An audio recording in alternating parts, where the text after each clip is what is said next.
Olá, sejam bem-vindos ao módulo de Estatística Aplicada ao Machine Learning, aqui do curso Instrumental de Machine Learning, desenvolvido pelos alunos da Universidade Federal de Tocantins. Esse é o segundo módulo do nosso curso, então se você já tiver assistido o módulo introdutório, você já deve saber que o que é o Machine Learning, quais são os tipos de aprendizado e onde ele aparece no mundo real, né, no nosso cotidiano. Então, se você ainda não tiver visto o módulo inicial, o introdutório, eu recomendo que vocês voltem e assistam primeiro para contextualizar bem sobre essa parte base do Machine Learning, para não ficar perdido no restante do curso, né? Mas antes da gente colocar a mão no código, existe uma etapa que a maioria das pessoas pula quando vai aprender sobre Machine Learning. E essa etapa faz toda a diferença na hora de entender o que está acontecendo dentro do modelo, que é a estatística. Só que não se assuste, a gente não vai falar de estatística pura aqui, né? A gente não vai fazer nenhuma prova, mostrar exercício, exemplo e fórmulas elaboradas. O objetivo desse módulo é te dar o vocabulário e a intuição necessária para olhar para um conjunto de dados e entender sua estrutura, sem fórmulas decoradas, sem decorebas, sem demonstração matemática. Você vai aprender a pensar como alguém que sabe ler dados. Então, nesse primeiro vídeo, a gente vai cobrir dois assuntos que sempre andam juntos, que são os tipos de variáveis que existem e como a gente pode resumir uma variável usando números, que aí é o que a gente chama de medidas descritivas. Esses dois temas, eles formam a base de tudo que vem depois nesse módulo. Então, a gente vai começar aqui. Começando, falar sobre o que é uma variável, né? Então, antes de qualquer coisa, a gente precisa alinhar um termo que a gente vai usar o tempo todo, que é a variável. Em estatística e em machine learning, uma variável é simplesmente uma característica que pode ser medida ou observada e que varia de um exemplo para outro. Então, dentro de um conjunto de dados, isso pode variar. Então, se você tem uma tabela de clientes, cada coluna, que no caso que a gente colocou no exemplo é idade, cidade, valor de compra e se ele é assinante ou não, seria uma variável. Então, a primeira coisa que você precisa aprender antes de fazer qualquer análise é identificar que tipo de variável você está olhando. Isso por quê? Porque é o tipo de variável que determina quais operações fazem sentido ou quais gráficos você pode usar e ainda mais quais as técnicas de machine learning que são aplicadas. Então, falando aqui sobre as variáveis, elas são divididas em dois grandes grupos, que seriam as variáveis qualitativas e as variáveis quantitativas. As variáveis qualitativas, que também são chamadas de variáveis categóricas, elas representam categorias ou então qualidades. É, elas não são números no sentido matemático, mesmo que de vez em quando possam aparecer números para representar elas. Só que esses números, não se engane, eles são apenas rótulos. Então, temos alguns exemplos: a cor de olhos, time de futebol, se o cliente cancelou ou não o plano, o estado civil. Essas seriam variáveis qualitativas. Enquanto isso, as variáveis quantitativas, ou então as variáveis numéricas, representam unidades que podem ser medidas e fazem sentido em operações matemáticas, como soma, média e subtração. Como exemplos, a gente tem idade, peso, salário, número de filhos. Então, aqui a gente tem esses dois grandes grupos, né? Só que desses grandes grupos, eles também existem subdivisões que são importantes a gente abordar aqui no nosso vídeo. Então, as variáveis qualitativas, elas se dividem entre ordinais e nominais. Uma variável qualitativa nominal tem categoria sem nenhuma ordem natural entre elas. Então, por exemplo, elas não têm uma ordem que especificam bem ou que precisa ser seguida, né? Então, a cor dos olhos é nominal, ela é azul. Porém, ela ser azul, ela não é maior e nem menor que castanho. Elas só são categorias diferentes. O time de futebol também é nominal, o estado civil também é nominal. Então você pode perceber que que não tem uma ordem, né? São coisas que, por exemplo, o estado civil, se é solteiro ou se é casado, não é uma coisa que traz a ideia de sucessão. Já por outro lado, uma variável qualitativa ordinal, elas têm categorias que seguem uma ordem lógica, mesmo sem ser um número exato. Então, como exemplo, a gente tem aqui o nível, o nível de escolaridade, porque você tem uma sequência lógica, você tem, por exemplo, fundamental, médio, superior. Existe uma progressão clara. Você sabe que o nível superior é mais elevado que o nível médio, e assim vai. Por exemplo, também avaliação de satisfação: péssimo, ruim, regular, bom e ótimo. Você sabe que o regular é melhor que o ruim, que o bom é melhor que o regular. Então você consegue perceber que tem essa diferença. Então você sabe que o bom vai ser melhor que o regular, mesmo sem saber exatamente o quão bom é, o quanto bom é, o quanto melhor é. E também, aqui já falando das variáveis quantitativas, elas também se dividem em dois tipos, que seriam as discretas e as contínuas.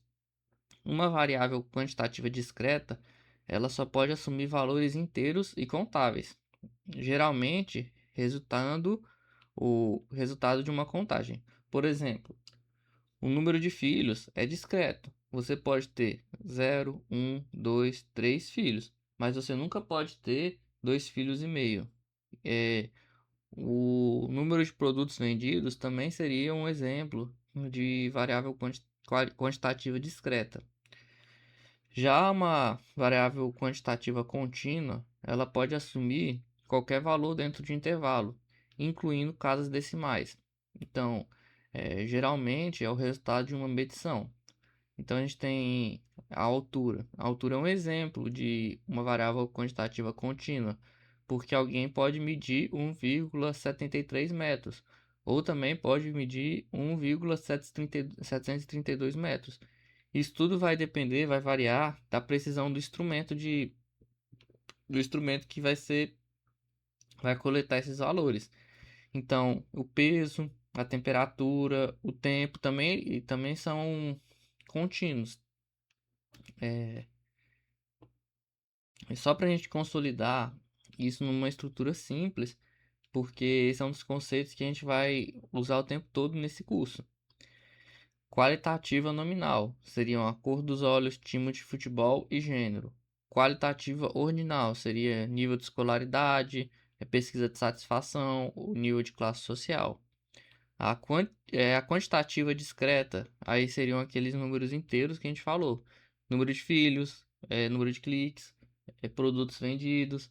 Então, e a quantitativa contínua seria aqueles que podem assumir qualquer valor dentro do intervalo, incluindo os decimais, né? Altura, peso, salário, tempo de resposta. E aí você pode se perguntar, por que que isso importa tanto para o machine learning? E a resposta é: porque cada tipo de variável existe um tratamento diferente. Variáveis qualitativas geralmente precisam passar por um processo de transformação antes de entrar no modelo, e a gente vai ver isso detalhadamente no módulo de preparação de dados, com uma técnica chamada de encoding. Já as variáveis quantitativas, por outro lado, muitas vezes elas precisam ser normalizadas ou então padronizadas para que a sua escala não distorça o aprendizado no modelo. E ainda mais, o tipo de variável também define qual tipo de gráfico e que tipo de medida estatística fazem sentido para usar em cada exemplo, que é o que a gente vai usar agora, vai demonstrar aqui no próximo assunto. Aqui falando sobre as medidas descritivas. Então, imagine que você tem uma planilha com a idade de 10 mil clientes. E se você for olhar linha por linha, você não vai ver nada útil. O que você quer? Você quer resumir essa coluna inteira em alguns números que contam a história desses dados de forma compacta. E é exatamente isso que as medidas descritivas fazem. Então, dentro das medidas descritivas, também existem duas grandes famílias de medidas descritivas, que seriam as medidas de tendência central que vão tentar identificar um valor típico ou um valor central dos dados, e as medidas de dispersão, que vão mostrar o quanto os dados variam em torno desse centro. Agora falando aqui sobre as medidas de tendência central, a gente já trabalhou isso no ensino médio e é, sempre é abordado esses assuntos. Então, o primeiro e mais conhecido que a gente tem de medida de tendência central é a média. Que a média, para quem não lembra, é calculada com você somando todos os valores e dividido pela quantidade de valores. Então, dando um exemplo aqui para ficar mais fácil. Se você tem clientes e a idade dos seus clientes são 20, 25, 30, 35 e 40 anos, a média seria nada mais do que a soma de todos eles, que daria 150, dividido pela quantidade, que nesse caso seria 5, e a média seria 30 anos, a média desse conjunto de 5 clientes. A gente pode perceber que a média ela é poderosa, mas ela tem um ponto fraco, que ela é muito sensível a valores extremos, que a gente chama de outliers. A gente vai trabalhar melhor esses conceitos mais para frente no curso. Então, para demonstrar essa sensibilidade, imagine que no lugar do cliente de 40 anos, a gente tivesse um erro de digitação e um cliente aparecesse com 400 anos. A média dispararia para um valor completamente distorcido, mesmo que apenas um dado estivesse errado. Então vocês conseguem perceber que nesse exemplo aqui, se apenas um dado tivesse errado, se um 5 tivesse errado, a média mudaria completamente. Aí, para esses casos, entra a mediana, que a mediana é o valor que fica exatamente no meio de todos os dados, quando eles estão organizados em ordem. Então, nesse mesmo exemplo que a gente apresentou anteriormente, das idades dos clientes de 20, 25, 30, 35 e 40 anos, o valor central, o valor do meio, é 30. Então, nesse caso, a mediana também seria 30. A mediana ela é muito mais resistente aos outliers. Por quê? Porque ela não soma os valores. Ela só olha o valor na posição central. Então, voltando ao exemplo de erro de digitação, mesmo que tivesse trocado 40 por 400, a mediana ia continuar sendo 30, porque a única coisa que ia alterar era que o 400 mudaria para a ponta da lista, ele seria o valor mais alto, mas não alteraria a posição central da lista. Então, o 30 continuaria sendo a mediana desse caso. E tem a terceira tendência de medida central, que é a moda, que é o valor que aparece com mais frequência nos dados. Então, se você perguntar a cor de camisa favorita de 100 pessoas e a azul for a resposta mais comum, a azul é a moda. A moda ela é a única das três medidas de tendência central que funciona bem com variáveis qualitativas, porque, como a gente viu, não dá para calcular a média de cores de camisa, mas dá para saber qual delas que é a mais comum. Então, quando usar cada um, né, dessas medidas de tendência central, use a média quando os dados são relativamente uniformes, sem outliers extremos. Use a mediana quando os dados têm valores muito discrepantes e que poderiam distorcer a média. Um exemplo claro de quando é usar melhor a mediana do que quando usar a média no nosso dia a dia, no cotidiano, seriam os salários de uma empresa, né? Porque, por exemplo, alguns salários muito altos poderiam puxar a média para cima, enquanto a mediana ela refletiria melhor a realidade da maioria. E você usa a moda quando você está trabalhando com dados categóricos, ou quando você quer saber o valor mais comum, independente da posição dele na escala. E agora falando sobre medidas de dispersão.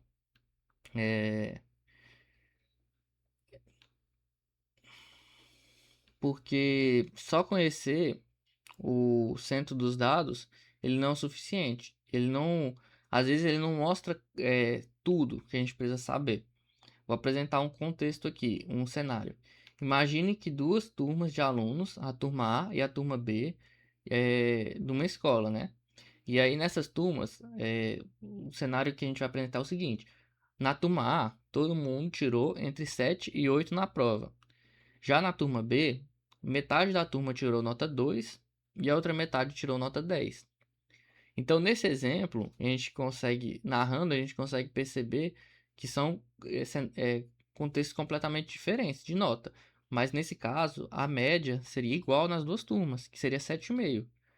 Mas, como a gente percebeu, são situações completamente diferentes. E aí que entram as medidas de dispersão. Elas mostram o quanto os dados se espalham do centro. Então, por exemplo, nesse caso aqui, a média é 7,5. Então, o valor central é 7,5. Mas a gente vê que na primeira turma, os valores ficam muito mais próximos do centro. E na segunda turma, os valores ficam mais espalhados. A gente vai mostrar isso um pouquinho melhor aqui agora. A medida mais simples que tem de dispersão é a amplitude. A amplitude nada mais é que a diferença entre o maior e o menor valor. Nas idades que a gente mencionou anteriormente, de 20 a 40, na idade dos 500, 20, 25, 30, 35 e 40, nesse caso, a amplitude seria 20, porque é a diferença da menor idade, que é 20 anos, para a maior idade, que é 40 anos. Então você pode perceber que a amplitude ela é fácil de calcular, mas assim como a média, ela também é muito sensível a outliers, porque só depende dos valores que estão nas extremidades. Então, também falando no caso do outlier do exemplo anterior, se tivesse um erro de digitação e a maioridade fosse 400, a nossa amplitude ia saltar para 380 e ia deixar de ser 20. Aí você consegue perceber o tanto que ela é sensível aos outliers. E a medida mais importante que você vai encontrar o tempo inteiro quando você pesquisa e lê sobre machine learning é o desvio padrão. O desvio padrão, ele mede em média o quanto o valor se distancia da média geral. E para calcular o desvio padrão, primeiro temos que calcular a variância, que é a média das diferenças ao quadrado entre cada valor e a média. Depois tiramos a raiz quadrada da variância, que aí chegamos no desvio padrão. Eu sei que pode confundir um pouco, pode parecer confuso. Eu não quero bagunçar a mente aqui falando de fórmula, de matemática, para a gente não entrar em temas que não é o foco do curso. A gente só quer mostrar como se aplica. Então a gente não vai mostrar fórmula matemática em detalhe, porque não é a intuição do nosso curso. O nosso curso não quer te ensinar a calcular o desvio padrão de forma manual. Porque isso o Python já vai fazer para você. A gente já falou das bibliotecas que tem. Essas bibliotecas já vão calcular isso para você. A gente só quer que você aprenda a usar. O que importa é entender o que esse número representa. Então, para demonstrar aqui, um desvio padrão pequeno significa que os dados estão concentrados perto da média. E um desvio padrão grande significa que os dados estão espalhados, com bastante variação. Voltando aos exemplos da turma A e B. Com as turmas, a turma A com as notas entre 7 e 8, ela teria um pequeno desvio padrão, porque os dados são consistentes, ou seja, se a média é 7,5, os valores estão próximos. Todas as notas são 7 e 8, você consegue perceber que elas estão próximas de 7,5. Já na turma B, com as notas que seriam 2 e 10, tem um grande desvio padrão, porque os dados estão dispersos. E aí você consegue perceber que os dois casos, mesmo tendo a mesma média, que era 7,5, eles têm o gráfico de dispersão deles seriam completamente diferentes. E agora você pode se perguntar por que isso é importante para o machine learning. Então, por que é importante? Porque várias técnicas, incluindo a técnica de padronização de dados, que a gente vai estudar no módulo específico de preparação de dados, eles usam diretamente a média e o desvio padrão para colocar as variáveis em escalas comparáveis. Então, entender a dispersão de seus dados te ajuda a identificar os outliers e avaliar a qualidade dos dados, e até decidir se algum modelo está performando bem ou mal. E para encerrar o vídeo de hoje, vamos fazer uma breve recapitulação do que a gente trabalhou. As variáveis elas se dividem em dois grupos, que é qualitativo, que representam as categorias, e quantitativas, que representam quantidades numéricas. Dentro das qualitativas, a gente tem as nominais, que são as sem ordens, e as ordinais, que são com ordem. E dentro das quantitativas, a gente tem as discretas, que são contáveis com valores inteiros, e as contínuas, que podem assumir qualquer valor dentro do intervalo. Para resumir, para resumir alguma variável com números, a gente usa as medidas de tendência central, que é a que a gente falou, média, mediana e moda, que indicam um valor típico. E usamos as medidas de dispersão, como amplitude, variância e desvio padrão, que vai indicar o quanto que esses dados variam. Esses conceitos eles não são teóricos por acaso. Eles vão aparecer constantemente nos próximos módulos do curso, principalmente quando a gente for a aprender a limpar e preparar os dados reais que a gente vai aplicar, né? E no próximo vídeo, a gente vai dar um passo além dessas medidas isoladas e vamos olhar para a forma completa dos dados, né? Que a gente chama de distribuição. Você vai aprender o que é uma distribuição normal, o que são dados assimétricos e como visualizar tudo isso em gráficos, que vai tornar a análise muito mais intuitiva. Então, que aí se você sentiu alguma dúvida, sentiu falta de alguma parte importante do conteúdo, coloca aqui nos comentários. Se tiver coisas que queiram acrescentar ou coisas que não ficou bem explicado, também coloca aqui que a gente vai responder aí. Então, muito obrigado e acompanhe o restante do curso.